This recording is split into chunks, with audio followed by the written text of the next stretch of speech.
What's going on, everybody? Back at you, coming up for the 9 o'clock, coming up for the 10 p.m. live before lock slate. Whatever we're doing here, we're going a little casual style. It's me and Gundacker joining us, coming over to Awesemo.com. I think this is your first show with us, right? Yes, sir. Rock and roll. That's awesome. I'm glad to have you on, and glad to be hosting with you in my first rollout here as a host on the MLB channel. So hopefully this one goes well. We're going to stick around here, talk through the 3 games, talk about the day, talk some approach about what's going on, all the good stuff that we usually do. So guys, before we get started out there, just make sure to hit the like, hit the subscribe. You guys know the drill. It's down there somewhere on your screen. Just go down, hit the little button, hit the subscribe button. You get all the great notifications when we go live. The little things pop up on your screen. It's really handy. Makes you not miss our shows. And we got a lot of different shows, a ton of content these days with all the different sports, with baseball starting now, basketball still rolling, hockey still rolling. So make sure you hit those. Don't miss a moment with us. Getting into the slate, Gunda, I think maybe a good place to start out. Maybe some people joining us who are at work during the day or doing other things, not able to catch up on what's baseball strategy all about. Might be their first time playing, might be just been a little while since they've been into it. So, just in general, what are some of the key things that you like to do as far as putting together baseball lineups, both when you select your pitchers and how you build your hitter lineups? Well, I prioritize pitching above all else 90% of the time, unless there's just nothing at pitching, or if there's just incredible options. Like pre-flop today, Coors looked pretty strong for the Dodgers. The Padres look pretty strong, and I was right there on the Royals, but it looks like so was everybody else. And opening day, the first couple of starts, a lot of pitchers maybe not fully stretched out, or skippers quick to yank them. You don't want to ruin a pitcher's confidence to crank up the season. But I really like to prioritize pitching. Pitching probably the position. I'm going to say this with tongue in cheek, but probably the position with the least variance for the high skilled side of things. Like earlier today, Shane Bieber got knocked around early. A lot of people were raging, and then he was strong enough, long enough with the talent. He ended up having a quality start. And I see him in a lot of the top lineups on FanDuel. So guys like that can bounce back, and I know they have the skill to give me a strong floor of fantasy points. I'm targeting those guys. Tonight's slate doesn't have maybe but one of those, so it might get a little funky, but that's kind of where I start. Pitchers first, and then if I do my due diligence, pitcher by pitcher, I'll know what pitchers I don't want, and that usually means I know what hitters I want, because I'm probably going against the pitcher I don't want. Makes a lot of sense. And then are you seeking, trying to really dig in there and seek out some of the value-ish kind of pitchers? In other words, shaving off, maybe not going to the absolute top ace level guys where you're paying through the nose, but looking for those high caliber pitching spots where you're paying down a little bit less, so you do have money to spend in your stacks? Or is it something where you're willing to pay up for a pitcher period to start your lineup? I would probably say that's a little bit more contingent on the slate. Like if you're going to give me aces, like opening day, a lot of first guys in the rotation, even SP2s, I'm probably going to prioritize those guys. With that said, the pitch counts that we saw today, a lot of early hooks, a lot of guys just going 5 innings. So I don't want to overpay. I don't want to find myself going too crazy, 10, 11K on guys that may not go but 5 and 5.1, 5.2, something like that, and really get me. But value tends to find itself. Earlier today, I was pretty high on Jordan Luplow from the Indians. That kind of failed. I mean, Tommy Pham was just kind of self-explanatory. There seems to be discrepancies in pricing here and there on both slates that it'll just pop up in models, and I'll land on it pretty confidently. I don't necessarily start looking for hitter value first. I want to get my pitchers and find a couple of the super strong, can't miss bats, and then let the pieces fall where they may. Makes sense. And then primarily, when we're building hitters, we're talking about stacking, across the board pretty much in baseball. On a 3-game slate, does that change for you at all? Are you willing to change up how much you stack, or how many guys from a team you're stacking in those lineups? Is that something that changes all slates? Again, slate contingent. Tonight, pre-flop, you look at every single team basically has an implied total of 4. Not necessarily all these parks are typically more pitcher friendly than not. So in this slate, I'm not really going to get too creative. I ran 50 lineups on DraftKings right now. And I got just like a lot of 4-4s. What happens. But yeah, there'll be times where I go 4-3 or 5-2 or something like that. Just really depends on how much I love a specific team. But there's really not a whole lot. Vegas is not really giving us a lot to work with right now, at least in terms of implied run totals. Yeah, a little bit flat in that department, and it looks to me anyway, it's reading kind of like a power suppressing slate. My home run model, pretty much everybody on the slate below 10, which is kind of that magic number for an above average chance. So it's really definitely a power down kind of a night, at least going in. Like you said, pre-flop, it's looking that way. So God knows they're probably going to hit 7 home runs in each game, and we're going to have double-digit scores across the board because opening day in baseball, it goes that way. And we saw some wacky stuff. How'd your day go in general? How'd your contest go? I had a late surge. Unfortunately, I always start every slate saying, I'm not playing Kyle Hendricks. I'm not going to do it.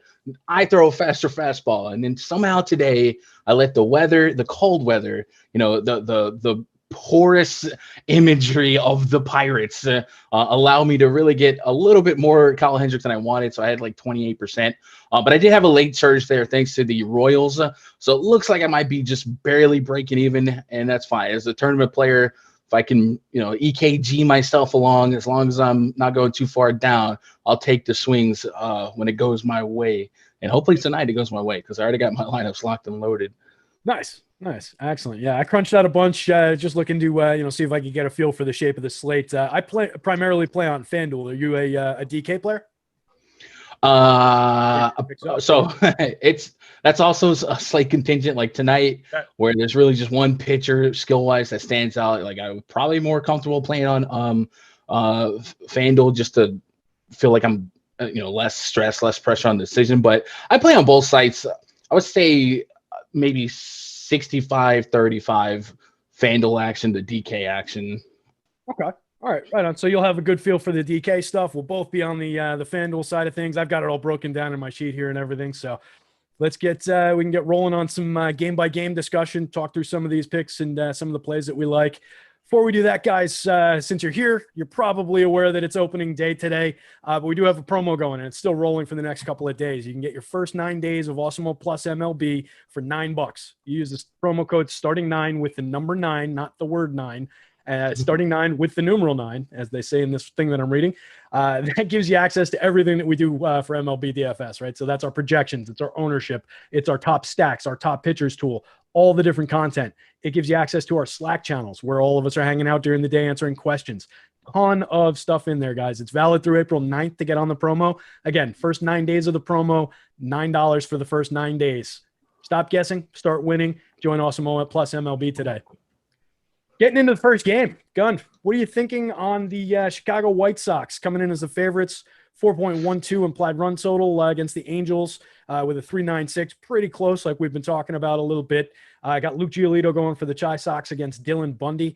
Two guys that going way back were on my Dynasty Keeper list on my fantasy team in season long in a crazy franchise league that I talk about here and there. But both of them got traded away before they got good to add up and make a title run a couple times. So love both pitchers now that they've gotten good and they've gotten into pretty decent spots. Is one of these two guys your magic man that you mentioned you liked a couple of times? Yeah, actually, these are my Giolito is going to be my highest owned pitcher. I'm probably pushing 80+%. And it's not necessarily that I want to go out of my way to go pick on, Ohtani, Trout, Rendon, guys like that.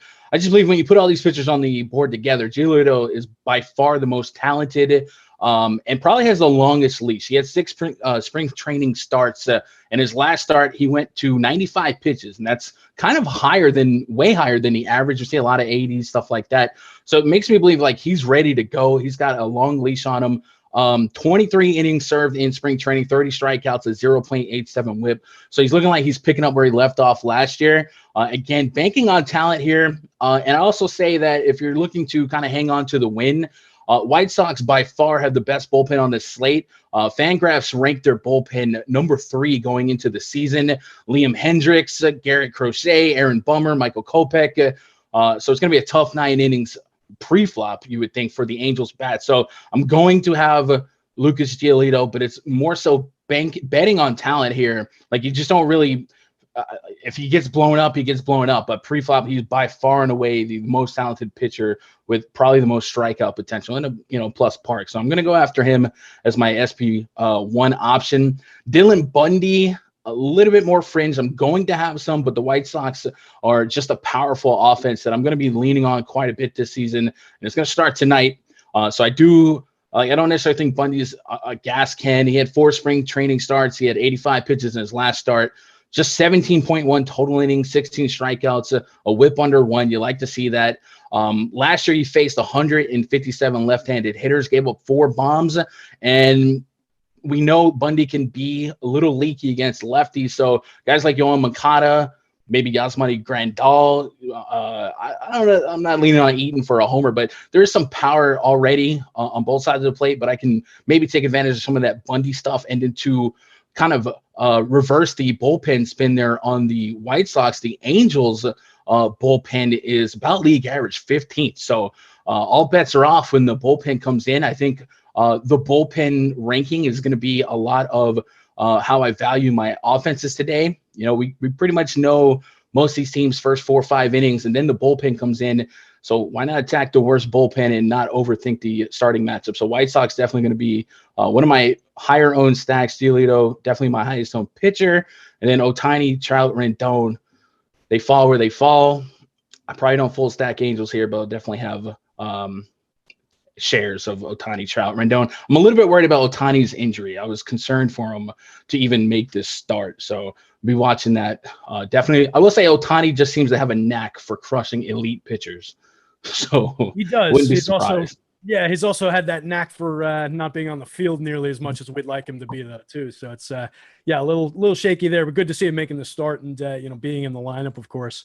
You mentioned, Bundy takes definitely a tick down from where Giolito is, but significantly improved over the last couple of years. Last season, 11 starts, 65 innings, 27% strikeout rate, pretty strong. 3.75 xFIP, could be a little bit better, but a nice 1.04 whip.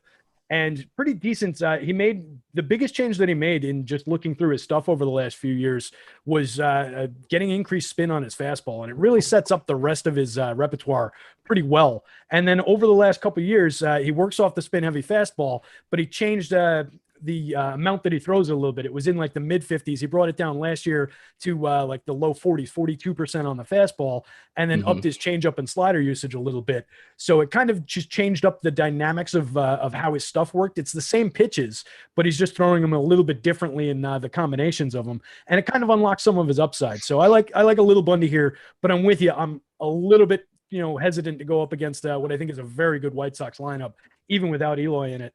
Talk to me a little bit about that, and just in terms of who you're looking at most from the White Sox side of things, since you like going after Bundy a little bit better. Who are your favorite hitters on that? Yeah, so you mentioned he relies on that slider and changeup as his backup pitches. He does throw that slider 25% of the time. It's about his best overall pitch. Sits about 80 miles an hour. The White Sox aren't like slider crushers if you just look at isolated pitch type splits. The 2 best hitters against the slider in sample size of the last 2 seasons, Tim Anderson and Luis Robert. I don't know why I said Robert. I got Rudy Gobert in my mind. But Tim Anderson as the leadoff guy would probably be my absolute favorite Chicago White Sox bat to target.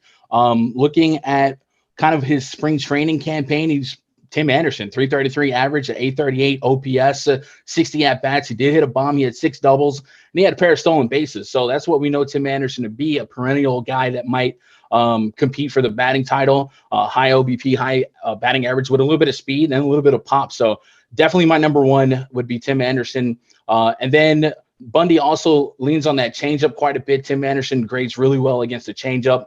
Jose Abreu, negative rating against that slider, but a really positive rating against that changeup, as well as Yohan Moncada. So Anderson, Abreu, Moncada, probably the 1, 2, 3 for me. But I wouldn't be without like an Adam Eaton and Luis Robert, Luis Garcia, guys like that. Everyone's on the table on a 3-game slate, but that's probably the front end for me. I like it. And I think, you mentioned him in there. I think, he just kind of stands out a little bit for the fact that he's hitting 6th ahead of Luis Robert, $3,600 on DraftKings, $2,500 on FanDuel, second base and shortstop eligible on FanDuel, third base and outfield eligible on DK. He's all over the board, but he's Larry Garcia. I think he's a little bit interesting just because people aren't going to him. And in that spot in that batting order, he's going to have a potential to either drive in some runs or score some runs if he's getting on base in front of Luis Robert or if he's cleaning up after the other hitters. So I kind of like that spot as something that's a little bit off the board and a guy that you can build with in these White Sox stacks. On FanDuel, Adam Eaton plays similarly, only 14.7% owned, 2,900 on FanDuel. 35 over on DK and getting more ownership, definitely very much in play and should be a part of your stacks, but he stands out just a little bit more on the FanDuel side. So I wouldn't mind getting 2 stacks that include both of those guys. And I think you can go, pretty much 1 through 9 with this lineup. Like Nick Madrigal, stolen base guy down at the bottom of the order, decent batting average, good hit tool on that kid. 109 plate appearances last year, 340, no home runs, but drove in 11 runs, stole 2 bags, and he's got more upside than that in the stolen bases department that he flashed throughout the minor leagues. So I definitely think that's a play that you can use. Maybe you look at a wraparound where you're building, starting with Madrigal, Timmy Anderson, Adam Eaton into the Jose Abreu, Yohan Moncada, or Yasmani Grandal combination there. So you're getting a ton of speed, on base skill into the power, and kind of playing right into the heart of what the White Sox are looking to do here. So that's something that I like doing in combinations. Anything else on the White Sox side of things as far as the bats go? No, I would just say like Dylan Bundy looks pretty elite against righties if you just focus on those splits. Don't get too caught up in the sauce on a 3-game slate. You might mow down, the Anderson Abreu. He's going to build on that 30+% K rate against righties, that 2.63 xFIP. Like I said, that bullpen is going to come in sooner or later. And, an average bullpen against an elite lineup, that 7th, 8th inning home run, it's out there and it's going to happen tonight. So don't overreact to the Bundy righty splits, even if you got to eat a strikeout or 2 to get that talent against an average replacement arm out of the pen. Yeah, for sure. And I think that's a good thing to look at, particularly early in the season, particularly on a short slate like this. Those bullpens are going to matter. We're not looking at it saying, hey, go out there and roster some of these relievers guys as your pitcher. That is not what we're talking about. We're talking about potential for relievers to come in and shut down the lineup, potential for relievers to come in and get lit up by some of these hitters. So on this kind of a slate, definitely makes some sense. On the Angels side of things, you mentioned Ohtani hitting second in the lineup. When he's healthy, we know that he can hit. That said, last year, kind of a down sample, 175 plate appearances, only hit 190, 291, 366 in his triple slash, 7 home runs is decent, stole 7 bags. You like to see him running. Sub-average, 16% below average WRC plus, and only a 176 ISO. So it wasn't really there, but the year before that, hit 18 home runs, stole 12 bags, 286, 343, 505 slash, and 425 plate appearances. A lot more the player that I think he is. Somebody who could be pushing, that 2020 kind of a mark with a decent batting average. In addition to him, we've got obvious Mike Trout sitting there, pretty obvious Anthony Rendon, I think, for a lot of people. Outside of those names, the 2 through 4 hitters, what do you like putting together with those guys, either as a fifth man in on a stack or just in different ways to put this stack together with the Angels? David Fletcher got a contract, right? Maybe celebrates. I would say the Angels, for their talent, at least Ohtani and Fletcher, kind of cheap on FanDuel in contrast to DraftKings. DraftKings, you're looking at $4,700 for Fletcher, leadoff spot, $4,500 for Ohtani. That's $29 and $3K on FanDuel. So it's probably more talented in that price point, even though I do believe in 9 innings of tough pitching. But you mentioned Ohtani, at $3K Ohtani with Mike Trout as your protection. They don't get much better than that. You're going to get pitches to hit, and it's a positive split to crank up with slight doubts or slight concerns about that injury. But man, past that core, it's rough. I mean, Upton is a shell of his former self, right? Pujols, the ground ball double play guy. That bottom half of the order is just rough. So it's really just 1 through 4 for me. That's it.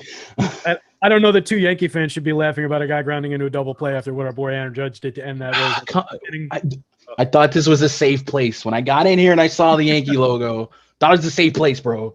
I told you, I put my black hat on because I'm in mourning for that loss. That was an ugly one. They should have had that game 6 different ways. Anyway, on the Angel side of things, one guy you did hit on the top there. I do think David Fletcher's got some interesting attributes and not going to be too popular. Only 7.2% ownership on DK as of the last time I updated this. Might have climbed a little, only around 10% on FanDuel. So I think he's a little bit interesting. Somebody who probably just his skill set slips under the radar for a lot of people who aren't following it every day. Last year, 230 plate appearances, 319, 376, 425, only a 106 ISO, not a power hitter. Managed to hit 3 home runs in the sample, but he runs a little bit. He's on base frequently, and he's just kind of an engine for this offense, and it's somebody that these guys drive in pretty frequently. So he makes a lot of sense. And yeah, I agree. It's primarily about that 1 through 4 core. People might roster Upton and Pujols on some name recognition, but yeah, they're just not those guys anymore. Plus, Upton's got a projected 30% strikeout rate for the season. It's just not something you really want to tangle with. So I think that wraps it up. Any final thought on this game? Anything we didn't touch on? I got Jose Iglesias batting over 300 against righties in the last 2 seasons. If you're just trying to chip and chair and you're down bad, sure, but he's just lost in a sea of yuck. Yeah, that's for sure. That's for sure. 3-game slate. We do need guys like that. You get all the variance in baseball and everything that we talk about, though. So definitely a good call out. Let's move on to the next game, guys. Before we do, I'm sure you guys have heard us talking about it. I'm sure now that sports betting is legal in a lot of different places around the country, and hopefully more soon, a lot of you guys are getting into sports betting a little bit more and trying to figure out where's the best place where I can find out how to make these bets and where to make the best bets. So we've got Oddsshopper.com up on Awesemo. So it's a pretty slick site. If you haven't been to it, what we do is we just lay out a dashboard with all the different books and all the different available bets on the site, and you can pull up whatever bet you're looking for, be it player props, be it just the straight lines, be it the over-unders on the game totals. Oddshopper.awesemo.com. It's your source to just lay all that out, shop your odds around, and find the best spot to make your bets. It's going to help you be more profitable in your sports betting, guys. Oddshopper.awesemo.com. You can find it. There's little tabs right at the top of the homepage. You can find it right up there. Pretty easy to get to. Should help you be pretty profitable. Moving on to the next game, Houston Astros coming in.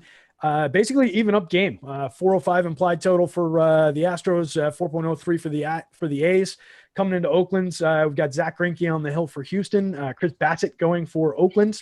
What are we thinking off the top? Any takes on the 2 pitchers to get started? So in my 50 lineups, Chris Bassett is currently my second highest owned pitcher. I don't feel great about that, but he's currently up there. It's like it's chipping a chair price at 6'4". I get that, Greinke, he'll carry the name value with him. You expect him to get right. He didn't look sharp in spring training, a 1.42 whip, 14 hits, 5 walks in 4 spring training starts. He gave up 5 hits in both of his last 2 starts, so it looked like he's trying to find it. And if you look at his last 2 years sample size, his xFIP against right-handed hitting has been over 4. Last year was almost 5. We can chalk that off to a small season. Things were weird. But I'm not incredibly in love with those type of metrics. One thing I was struggling to find was a solid report on how many pitches he had built to. For some reason, some of the MLB box scores did track that and some scores didn't. So I'm not confident in saying how long his leash is, but I am confident in saying that bullpen's pretty unproven for the most part. They're going to start the season with Josh James, Pedro Baez, Austin Pruitt on the IL. They still got Ryan Presley as their closer, but they're bridging the gap with some question marks. Ryan Stanek, Brandon Bilek, Joe Smith, who's 37 years old, Enoli Paredes, and Brooks Raley. Fangraphs has this bullpen right now ranked as 23rd. So that's pretty down there. So if we don't trust Greinke to stick around long enough, strong enough, I do think I might be kind of avoiding him and just kind of suspecting that maybe his name carries higher ownership than maybe the spot and maybe the metrics say I should against a decent chunk of righties. So that's kind of my approach there, is just kind of maybe stay away from Greinke. Not to say that he can't be a fine place, a plus park, and Greinke is smart enough and he's been around long enough that he'll find it. He'll know how to pitch out of jams, but that's just kind of like the spin that I got to take on a 3-game slate. So I'm kind of landing on Chris Bassett a little bit more. He had 3 spring training starts. His last start was on the 20th, so he hasn't seen actual live rounds. He threw a sim game, but it wasn't like, there's a little bit of a difference between like a spring training game scrimmage and then like a sim game. So there's a little bit of a gap there. So I'm not sure where his arm is at. But in the starts that we did see him, a 179 average allowed, 0.87 whip, 12 strikeouts and 10.1 innings. Strikeouts is not really something you expect when you play Chris Bassitt, but last year, over 21% K rate to lefties, 21% K rate to righties. I don't have a ton of respect for the Astros. I'm definitely not playing him to strike him out. I'm gonna have some Brantley and guys like that, but like as ugly as the options are here, Chris Bassitt right now is floating up there as my SP2 on DK. But that's kind of like my early thoughts on pitching. Are you different on Greinke here? I feel like I might be the odd man out on Greinke on this slate. No, to be honest with you, I was going to ask you if you can figure out why Zack Greinke is still good outside of experience and maybe guile. I think that's really all he gets by on these days is just, I know how to do this. I can't do it anymore, but I know how to, and somehow that's enough. If you look at some of his stuff, like, excuse me, he went from his fastball having, like 3 or 4 miles an hour differential from his changeup that he throws just constantly to now they're the same velocity. So how you're changing up from a pitch that's at the same velocity and a similar pitch profile, I have no idea how that works. It's strange that he's still getting by, but I think a lot of those underlying numbers and some of the things that you mentioned and some of the things we look at, I think are starting to maybe catch up with him. So this could be a year where I think we finally see it, start to really fall apart for him. Looking at some of his swinging strike metrics, 32% combined called and swinging strikes last year, up from 29% in 2019, which is absurd when you think about what I just said about his pitch mix, but it's true. They went up. He's picking at the corners though a lot. So he's got only a 10.6% swinging strike rate. That's been consistent over like the last 4 years. But what's changed is the fastball and the changeup velo that I mentioned. He induces a lot of soft contact, but his ground ball rate last year was 41.2%. That's his lowest ground ball rate since 2009. So I think that's something that's going to catch up with him. It was lower than the most recent years by like 4 or 5 percentage points. So that's something that could catch up with him pretty quickly. A couple guys changed their launch angle on a couple of those balls, and they're traveling out of the ballpark. So that's concerning for me. I think, Oakland right there, last 2 years versus righties, 203 team ISO, 23.3% strikeout rate is 20th in baseball, 188 home runs, 18th in baseball, 110 WRC plus, 6th in baseball, though. They create runs pretty well against righties. That said, lost Marcus Semien out of this lineup. That is for the current roster. So there are some good hitters in here and a couple good lefties for power and Matt Olson and Mitch Moreland. I just don't like the spot for Zack Greinke. I'm not going to be rostering a lot of Zack Greinke for the most part this year, except, I'll look for matchups. I don't think this is it. As far as Bassitt goes, yeah, I'm kind of surprised he's as good as he seems like he's pitching, but he showed some of it last year. 11 starts, 63 innings pitched. You mentioned the strikeout rate was good. xFIP was 4.49, so underlying a little bit more concerning. 1.16 whip, only a 9.9 swinging strike rate as well. So a little bit concerning on the strikeout rate, particularly against the Houston team. Last 2 years, Houston against righties, 18.4% team strikeout rate, best in baseball. So that's a little concerning. I don't expect him to strike out a lot of these guys, but I do agree that I think he's a guy who can get by. He's been doing it consistently enough the last year and change that I think we can look to him to get by here. And he's not expensive, particularly on DraftKings, 6,400 makes a nice SP2. Yeah, we might learn real quick how this infield is without Marcus Semien. Chris Bassitt, certainly somebody whose ERA is well on the lucky side when you compare it to his Sierra and his xFIP. So yes, there could be regression coming. Yes, some of the most elite, or he had some of the most elite defenders.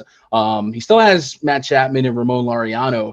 But yeah, Marcus Semien does leave a hole there. So we will see if Elvis Andrus can kind of be a replacement level. I don't think he can. And that might cause a couple of ground balls to get by. Chris Bassitt will keep the ball on the ground 48% of the time against righties. It's a pretty righty heavy lineup. I do think Michael Brantley is just too cheap on both sides for just like a professional hitter level player. He's just so good. He looked fine in spring. And also Carlos Correa was kind of the shining point for the Astros. 39 at-bats, 2 homers, a 904 OPS, limited sample size in spring training. So there are a couple of Astros bats that I still want to get to. And Chris Bassett has leaked against lefties when it comes to power. A 1.5 home run per 9 to lefties last year, 1.64. So there will be some Astros bats in my lineup, but I just kind of have to bite my lip on an SB2 tonight on DK. So I'm kind of hoping 6.4 maybe get me double-digit fantasy points and move from there. One strategy that I've kind of struggled with in making my lineups tonight is, do I have some Bassett lineups that also have a Michael Brantley, one or two Astros bats? Because a 3-game slate, you can get away with that here and there. And that's just kind of a thought that's been simmering in my mind. But yeah, it's not fun, but it's where we're at. Yeah, for sure. And it's, something that's in consideration, like you said, for a 3-game slate. And it's something we didn't really hit on in coming into the show when we were talking on some of these strategies, but somebody did DM me that earlier in Slack. So yeah, you'd be comfortable with going 1. Would you be comfortable going to 2? I mean, we're not stacking against our starters by any means, but would you be comfortable going to 2 hitters in that kind of a situation? And when you do that, are you looking for guys who are maybe good hitters, but not home run hitters? I mean, yes and no. Again, bullpen is bullpen. I got the Athletics right now sitting at 20th ranked by Fangraphs. I mean, they got Trevor Rosenthal, easily their best arm, their closer. He's on the IL. So we got Lou Trevino, JB Wendelken, Jake Diekman, Yusmeiro Petit, Sergio Romo. We got some journeymen here. So even, like I said, even if I eat a 0 or so in the first couple innings, I get there at the end. I probably, on DraftKings, if I was going to pick a bat against my pitcher, maybe I just want to go ahead and take that homer instead of, nickel and diming the efficiency negatives of walks and hits and stuff like that. And then I got to, get bailed out by double play. So I'll probably just go ahead and rip the Band-Aid off and take the power guy. Alvarez, Kyle Tucker have some power. I don't really play Brantley much for power. He can hit homers, but Tucker and Alvarez, sure. If you put him against a low swing and strike rate guy with some home run bugaboos, I'll take those guys with Bassett in the mix. Yeah, couple real good lefties there. Good for power, and Tucker, good power and speed combo. Hitting cleanup too. I like that spot a lot. And I like Alvarez coming back into this lineup. It looks like he's getting ownership. I was hoping he'd be a little sneaky, at least for the first slate of the year. Only 9 plate appearances last year with the injury. But the year before, 369 plate appearances coming up, 27 home runs, just a tremendous power profile on that kid. So definitely like the Yordan Alvarez call. I just wish he was less popular because I do like it. I think the price is nice too, $4,900. It's a lot to pay, but he's not in the 5,000s on DK. So to me, that's a $5,000 player, a bit of a discount, priced accordingly appropriately at $4,200 on FanDuel, I think. Still getting a lot of love over there. Somebody asked for in the YouTube chat, and we'll grab a few questions out of there in a couple minutes, guys. But somebody asked for home run calls, and we're like halfway through the show. So I'll pull up my board. You have a favorite guy from all the games? You got a favorite guy for a home run call today? So in my home run model, Alvarez and Kyle Tucker right there at the top, like we just touched on. And then believe it, you said your scale is 10. My scale is 4. So to put that in context, I got a couple of guys at 3.8, like Brandon Belt, Mitch Haniger, Mike Yastrzemski, but there's not a whole lot of 4s in my model. So I guess, the Alvarez Tucker calling, look like a couple righties coming out the pen too. So chipping a chair, some power, some ISO in that park. And it's kind of it. If I'm being honest, Mike Trout's at the top, but that's just Mike Trout. And I'm hoping Giolito can get by that. If I'm being honest, Mike Trout's at the top of mine too, because that's Mike Trout. Yep. So yeah, looking at my boards, I'm going to go with a guy a few pegs down the board, lefty on the other side of this one. A guy I like to go to a lot, first day opening day guy. I'll go with Matt Olson playing first base for the A's. Big lefty bat, a lot of power in that bat. So give me Matty Olson to take Zack Greinke deep with his weak fastball. I think that's an amazing call. He had 6 homers and 49 at-bats in spring training. And also, Chad Pinder had 3 homers and 45 at-bats, a triple, 3 doubles, and 7 walks. So Chatty Pendergrass could be a sneaky combo there with Matt Olson. Yeah, talk to me a little bit more about that A's lineup. We haven't really gotten into them too much. We just did a little bit of coverage on the Astros. What do you like coming down, from the top in the A's lineup? So A's are one of my top stacks. My top three stacks are White Sox, A's, and Giants. So I'm banking on the Athletics to kind of get it done tonight as well. I think they can get Greinke enough and then get into that average bullpen, and I'm fine with it. It's not one of those situations where I'm overly concerned about weather, 60 plus degrees. There's enough power. When I looked at my pitch report, you mentioned Greinke's fastball is essentially a changeup. Ramon Laureano, Mark Canha have pretty decent grades against the fastball. Matt Olson's just a violent swing. And then does the name Mitch Moreland do anything for you on either site?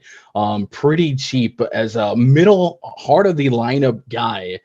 To maybe chip in a chair's way to an 2 RBI single, or maybe he gets one over the right field wall. So yeah, I'd like the Athletics a decent bit. I could see one Canha, Olson, Chapman, Moreland, and Chad Pinder. I'm hoping Pinder will earn his way to a little higher in the order, but his big league numbers so far have not really reflected his spring training campaign. So I'm kind of rooting for him to get better. So I'd leave him in there, but yeah, 1 through 5, and then some Pinder. I like it. Any Sean Murphy in there for you as a catcher play, particularly where we actually have to roster catchers and care about that? Yeah. So my catcher approach is usually find the cheap guy and go from there. I don't really see obviously Yasmani Grandal is like my favorite catcher if I can get to him, but yeah, Murphy, if he fits. I have an uncomfortable amount of Buster Posey, which is not fun, but he's cheap down there and he completes a lot of my Giant stacks. So man, spin the wheel, make a deal on catcher. Grandal one, yeah, sure, we'll get Murphy since he's part of the 3 stacks. If you're gonna punt the catcher, might as well put a catcher that's in your stack. I think that's a great call. Yeah, that makes a lot of sense. Murphy I like the bat, it's one of those for a catcher kind of hitters, but there's some power in that bat. So I do like getting to him a little bit. If you were feeling really frisky on FanDuel, you could go with a double Murphy kind of a catcher thing, or you could go with 2 catchers from the White Sox. That would be a really weird way to put together your lineup. Do not do that. Yeah. Moving on, anything else that we missed on this one? We got about 20 minutes left to cover the last game, maybe take some questions or hop off early, whatever the case may be. Anything to wrap up on this one? Yeah, I would say maybe I was a little harsh on the Astros offense. I still think obviously Bassett being a contact pitcher and regression in his Sierra and XFIP showing that he's been a little bit on the lucky side and some defense has been on his side. So yeah, there's a world where the Astros get right. You look at their sample size over the course of 2 years, you do have some suspect with the further you go back, how reliable those numbers are versus last year after the controversy. But behind Pinder is a bottom 10 ranked bullpen according to Fangraphs. So if Bregman, Altuve, Brantley, Tucker, I'd probably say the Astros probably deserve a little bit more respect than I gave them. Yeah, and I think that's true across not only the industry, but also baseball. But I don't think 2 Yankee fans have to call it controversy. We can call it what it was. It was cheating. So I want to be PC on the first show, bro. I don't want to get fired. I'm comfortable saying it. They were cheaters. So yeah, but I do think we've taken too much away from some of the skill of some of these guys. Jose Altuve, yeah, his numbers were down. They were awful last year. 219, 286, 344 slash over 210 plate appearances. He's got a long track record of being Jose Altuve, both at home and on the road. So he's not a 219 hitter for the year. He's not a guy who's getting on base 28% of the time. I expect him to come around to more reasonable numbers than that. And I think, that goes for a lot of these guys. Bregman is still a star regardless, but he was down a little bit last year. I expect him to bounce right back. Brantley was a guy who kind of delivered for them last year, one of the few. Came in 300, 364, 476 with 5 home runs and 187 at-bats, or 187 plate appearances, rather. Not the biggest sample in the world, but getting Alvarez back in there, a healthy Yuli Gurriel should do wonders for that lineup. So there are some pieces to like in there for sure. And on a 3-game slate, they're going to be necessary. That hurts, but yes. So moving on, last game of the night, and guys, drop some questions in YouTube there. We'll pull up some of those. We're just going to jump over to the final game here. Let's see if I got anything to plug in the middle. Oh, hit the like and the subscribe. We already talked about that earlier, but come on. I'm sure you guys didn't do it enough. Well, maybe I should have faith. 316 watching, 85 likes. My dog's barking at you guys. He doesn't like it. We got to get that thing over 100 at least. Doing the yeoman's work today. This is my third show of the day. I'm going to be doing 4 baseball shows within 24 hours when I'm on the strategy show at 11 o'clock tomorrow. I love this stuff, and I want to see some likes out there, guys. Hit the like, hit the subscribe, get all the notifications when we go live, all that good stuff. Hit up Oddsshopper for all your betting information needs. Last game of the night, San Francisco Giants, -112 coming into Seattle, taking on the Mariners.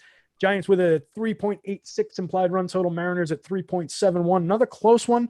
Kevin Gausman taking the hill for the Giants. Marco Gonzalez with an S taking the hill for the Mariners. Take it away. What do we like on the pitchers?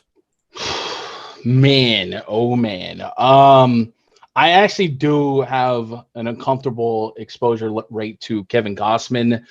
Just kind of banking that the Mariners are bad. But Gausman does have some underlying metrics lingering from last year to give you a little bit of hope. 52.2 innings pitched, a 3.35 Sierra, a 3.21 xFIP, and a 14.8% swing and strike rate. Through some strikes, a 7% walk rate. So there's enough hope in those metrics versus that lineup. That at 6,900, man, 10, 15 fantasy points, not an outlandish projection. I do worry about how he's looked in spring, a 3.14 average allowed, a 1.5 whip, and 2 homers, but it was just 8 innings, so we can't overreact to the small sample size. But for the price point, I think he's about as balanced as you can get at the mid-tier. Unlike Chris Bassett, at least his metrics kind of support strikeouts coming. If he gets in a jam, lets one up. Strikeouts appear to be more of his thing than a 9% swing and strike rate on Chris Bassett. So for that reason, I probably lean to a nice chunk of Gausman as an SP2, SP3. He might even leapfrog my Bassett now. I kind of just talked myself into Astros and away from Bassett, and now kind of on that, kind of want to get a little closer to Kevin Gausman. So that's my first reaction on Gausman. On Marco Gonzalez, we know what Marco Gonzalez is and has been, kind of a reverse splits fly ball pitcher. And this is kind of where my bias for these Giants bats against lefties will hit the road, right? Austin Slater, Evan Longoria, perennial lefty masher. Those two are projecting pretty well for me. As of right now, I have Austin Slater as my highest owned hitter on both sites. And then, normally you look at a starting lefty and you see all these lefties in the Giants lineup and you get scared. But like I said, how many seasons now of reverse splits? Last year, a 270 average allowed to lefties. The year prior, a 302. Last year, he had a 45.3% hard contact rate, 2 lefties with a 37% fly ball rate. So that 0.5 home run per 9, probably a little bit on the lucky side, some room for improvement there. Sure, it's Oracle Park, very pitcher friendly. It will probably swallow some of those fly balls, but I'm all about these Giants bats here, and there's really not a bat that I'm maybe like a Dubon. I'm not running to, but man, we all love Wilmer Flores against lefties, right? Buster Posey, a year off. You don't know what you're going to get from him, but he's cheap enough, resourceful enough. At least on DraftKings, there's really just a 2-catcher pool for me, other than Yasmani Grandal. Yeah, Posey's going to fit the bill for me. So I do like the Giants as a stack. So that's kind of gonna by default get me away from Marco Gonzalez, but I probably will have a lot of Kevin Gausman as a SP2 behind some Giolito. And yeah. I like that. And, what you just did there is interesting. And it's something that, hopefully people picked up on just, what you were saying as you were talking through that process and some of the stats that you rattled off and just your thought process in there, because it's important to think through these things. And it's great for us when we're able to talk them through. And all of a sudden you catch yourself and oh, wow, I'm actually, yeah, okay, this is what I think of this guy now, halfway through. Oh, wow, I blacked out there. What did I just say? Kind of a thing like Will Ferrell in Old School. But all of a sudden you realize, hey, I've talked myself into this. and I've got some really good underlying reasons to do it. So a lot of the stats that we rattle off on the shows, guys, are things that, you can think about in making these decisions. Typically, you're paying for the projections. You're paying for our tools like the Boom Bust or like the Top Stacks tool, the Top Pitchers tool. You can 100% rely on those. But if you get to a point where you're trying to make some of these, do I like this highly rated pitcher from Awesemo, or do I want to go with this guy who's a little bit less owned but has a little bit lower projection from Awesemo? Start thinking about it, on some of those lines that you just heard Gun talk about, and like you hear all of the rest of us talk about. It can help you get to some of those decisions like you just saw him make live. So I'm with the decision that you ended up landing on there. I really like Kevin Gausman in this spot. I think I'm ignoring the spring numbers. I try not to get too deep in, too caught up in spring. Last season kind of made a leap. 10 starts, 59 innings, 32.2 strikeout rate, excellent strikeout rate, 3.06 FIP, decent 1.11 WHIP. 31% combined swinging and called strikeouts with 15.2% swinging. So basically half and half swinging. That swinging strike rate is up from the 14.8% that he put up in 2019, which was way up from the 11.3, 10.9, and similar numbers that he had for his entire career before that in Baltimore. So this is a different pitcher than the guy that used to pitch for the Orioles. I really like getting to him. Gave up 8 homers in 59 innings. You could go deep against him, but overall, he's throwing his 4-seamer and his splitter a little bit less. There's still his top 2 pitches, 51% and 27%, but he started working in his changeup a little bit more last year. Took it from 3.5% usage in 2019 to 14.5% last year, and even started throwing a couple of sliders in there now and then. So I think he can take apart the Seattle team that has a league worst over the last 2 years strikeout rate against righties, 26.2% strikeout rate. I can definitely get into that. I think he can have a nice game here. Just to throw a free plug to one of our reliable sponsors on a lot of different shows over on Super Draft, if you happen to be playing over there. Kevin Gausman at a 1.95 multiplier against the Seattle team. That's a smash spot for me. Free Super Draft pick. What else are we talking about here? You talked up Marco. I think the one thing that I like about Marco, and it doesn't really translate to a ton of fantasy success, and it's the reason I don't really get to him a ton in rostering him, is that walk rate. 2.5% walk rate last year. That's excellent. Keeps the run opportunities down, keeps the total on the opposing side potentially down. Has the ability to kill rallies and suppress runs. Not necessarily going to do it. I do think this Giants lineup is good and potentially a little underrated. I think Posey's a great catcher option in there, given the pricing coming back from that injury. You said we don't know what to expect from him. I literally don't know what to expect from him because his absence from last year has his projection not popping up for me in my model here for some reason that I got to look into.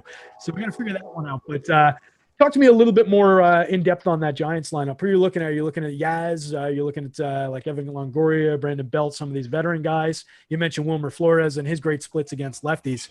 Where are you going as far as like putting together an actual stack? So, I mean, I'm shuffling the deck with a priority on 1 through 7. And 7's more of priority is a little strong, but he's falling because he's a catcher and there's not a whole lot to land with. So I do have a ton of Slater for some pop, hopefully. And then, like I said, Solano, Longo, Belt, Flores. I have a couple of Mariners. I have like 2 Mariners on my radar. Maybe 3 if you want to catch Mitch Haniger. But Ty France, I want to highlight him. He had 5 homers in 49 at-bats in spring, 327 average, 1135 OPS. He's got some pop. And then the big league sample size on Jake Fraley is not going to look great. But if you do a little bit of research, especially if you like the stolen base, he tried to steal 6 bases in spring. He was 4-2 in those attempts. He's only 25. He only had 26 at-bats last year. So the poor results are going to kind of spoil the sample size. But in his 2019 minor league campaign, 382 at-bats. He had a 298 average, a 910 OPS, 19 homers, and 22 stolen bases. So he might be a fun little nugget just sitting there. Jake Fraley in the 7 spot. He's 100 above bare bones min on both price. Chip in a chair. Kind of the literal term, the purpose of that terminology there, chip in a chair. And then Mitch Haniger. We at least know he can be a big league player.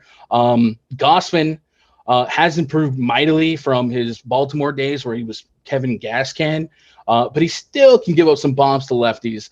A 1.1 0.35 home run per nine last year to the lefties. I will say his hard contact seems like maybe one is what he deserved, and then the year prior he's always had an over 1 home run per nine to the lefties and really to both sides of the plate. So Ty France actually projects pretty well for this matchup if you're just looking at isolated lefty splits or pitcher versus lefty and lefty versus righty splits. And that might be another guy kind of like the Brantley discussion. Maybe we have Gausman in our lineups, but maybe we also have Ty France in those lineups on a 3-gamer as a one-off. And, if he solo shots, we rip the Band-Aid off, we'll take that 16, and then Gausman go right back to throwing the ball. Also, both teams' bullpens don't look great. Mariners ranked 26th in the Fangraphs bullpen projections. Their closers, Rafael Montero, and then they're bridging the gap with journeymen like Kendall Graveman and Keenan Middleton. They also have Ken Giles, but he's on the IL, and so is Andres Munoz. And then on the Giants side, they're 19th with a bunch of who's who of who's that. Reyes, Moranta, Wendy Peralta, Tyler Rogers, Jarlin Garcia, and Caleb Berriger. So incredibly average. So even if France didn't get to Gausman, maybe there's a hope off the pen. So I do like France for like a low pop, and then Fraley at 2,100. Get hit by a pitch and steal a bag, man. I'll take it. That'll do. Yeah. And that's what we need sometimes, especially on these 3-gamers. And I like the France call there. Particularly, he's got multi-position eligibility, always something I like. FanDuel added it this year, and it makes the game more dynamic. It makes it more interesting, helps you put together more unique lineups as well, just being able to move guys around the board. So definitely like that one. 305, 368, 468 last season, 132 WRC plus. So he created runs 32% better than average. An okay ISO, 163 ISO. I'd like to see it get up a little higher, but I think the power potential is there for him for sure. 4 home runs and 155 plate appearances. We've got him leading right into Kyle Seager. We pretty much known commodity there as a lefty. Kid I like in this lineup, who I think is probably getting ignored, or maybe people just aren't aware of him yet, is Taylor Trammell. Hitting 5th in the lineup, lefty bat, only 2.5% ownership on DK and under 1% ownership on FanDuel. 2,500 in the outfield on FanDuel, min price 2,000 on DK. Kid has speed for days. Traditional scouting, he's a 70 rated speed guy, and he's a 55 raw power guy. Hasn't really translated it to game power yet, but it's in there. He's got the skill set. He's Alan Trammell's kid, so he's one of those 2nd-generation players. So it's in the blood. I think he's going to be a good baseball player. Looking at going back to 2017 in A-ball, he had a 13-41 campaign. As recently as 2019 in AA, he had, it looks like, 10 home runs and 20 stolen bases across some combined games between Cincinnati and San Diego's system. So the kid's got some skills. I think he could definitely pull it off this year. I don't know if it's going to be tonight against Kevin Gausman, but at that kind of ownership, I think that's somebody you can definitely go to as either an interesting, wacky little one-off or to build into some Mariner stacks and get different with your builds. So I think that's a good spot. I love that call. He batted over 300 in spring training. One thing that I noticed in the Mariners spring training campaign is they try to steal a lot of bases. Fraley ran a lot, JP Crawford, Dylan Moore. Both those guys had 3 stolen bases apiece. We talked about Fraley with 4. Trammell had a 2-1 stolen base cost stealing ratio. Kind of, if I'm the skipper of a bad team, you got to take advantage of your opportunities. And if you got some speed, maybe you steal a win here and there, kind of the Billy Bean approach, man. Get on base and make that that single into a double by stealing it back. So it does look like they're going to be aggressive, at least reading the tea leaves from spring training. Yeah, and one of those situations where, look, if you've got that skill set, lean into it and at least use it. It's stolen base has kind of gone out of vogue over the last few years, but yeah, these guys are going to run. I like that call. I think it makes a lot of sense. Hey, just real quick, we got a $5 super chat. I think it's your first super chat, and it was directed toward you. So BK Dorn says, just got here 5 minutes ago, heard Gundacker's voice, had to do a double take. He wants to congratulate you on the step up. So seems like a lot of people psyched to have you here, man. We're wrapping up basically the show. We got like 3-4 minutes left. I didn't see any killer questions in the chat. Guys, if you ask good questions in there, sorry I missed them. Any final thoughts? Somebody does Engelman know his father is up this late? Yeah, we sent Josh to bed without any dinner. We stayed up late to do a show. Let's see if we got a couple of any interesting questions as we go through here. Preferred way to be contrarian on small slates: fade popular pitcher or play more of a lower owned hitter stack? Probably more of the lower owned hitter stat, because usually the popular pitcher is skillful, and then other than for the sake of doing it, I don't want to bet on Giolito getting demolished because he's Giolito. But there's low owned hitter stacks. We saw that in the day slate. No one was on the Rangers, right? And it's not like we didn't stack the Rangers because of Brad Keller. We didn't stack the Rangers because they're the Rangers. So I'd probably go with that's that team that's not getting any ownership versus avoiding the high owned pitcher if that pitcher is a stud, an ace. I like it. You had another one. Adine shouted you out for $4.99 super chat. So the cash is rolling in. You're making the site money already. I love it. He said, shout out Gun, one of the best MLB minds in the biz. So people totally psyched to see you on here. Jordan sent in $2 saying, can I get the best 7 hitters? Not feeling good. Who are your favorite 7 hitters? Favorite 7 hitters. So I have a metric. Yeah, exactly. I have a metric that I created that kind of weighs the WOBA matchup and my home run kind of prediction, and it kind of adds them together. Okay. I can give you my top 7. Trout's 1, Alvarez 2, Kyle Tucker 3, Belt 4, Rendon 5, Yastrzemski 6, then Haniger and Brantley. Like I said, some of those guys are Astros, and there's some question marks because I do have a rolling 2-year sample size.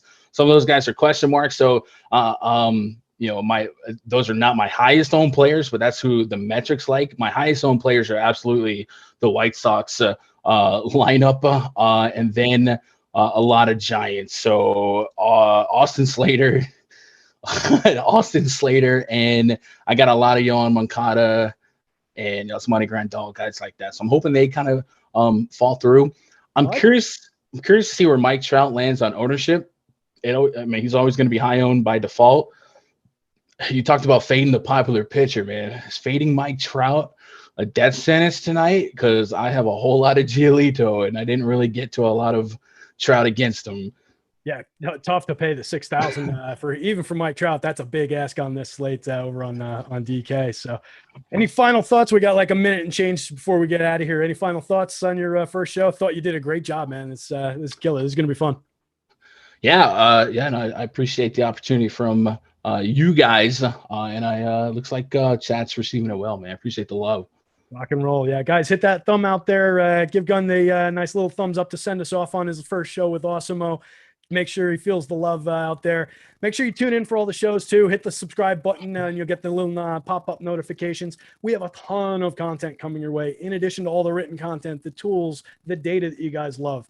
We've got the Slate Starter Show coming out overnight for basketball. We've also got the MLB DFS coming out overnight for baseball. We've got Josh waking up early in the morning doing the process show for basketball, knocking out his contenders for FanDuel and for DK videos. Roll that right into the NBA strategy show with Lofty and Josh. MLB strategy show follows that with Pete McCarthy and me. NHL strategy show with Cliffy and the other Josh. Daily game plan show tomorrow. Behind the paywall premium stream. That's me again. You get me tomorrow. We'll figure out what we're going to talk about. Might be some baseball. Might be some general questions, NBA. Who knows? Tip-off show brought to you by No House Advantage tomorrow with Kayla hosting Spags and Ben. Coming into MLB Live Before Lock, we've got Eric hosting with Gun here. So he's going to be back for you tomorrow. Deeper dive for NBA after that with Lofty and Adam. And then Live Before Lock with Spags and Greg. That is a hell of a lot of content, guys. And then we're going to do it again the next day. Stick around, hit that subscribe button. Join us tomorrow. We'll see you here.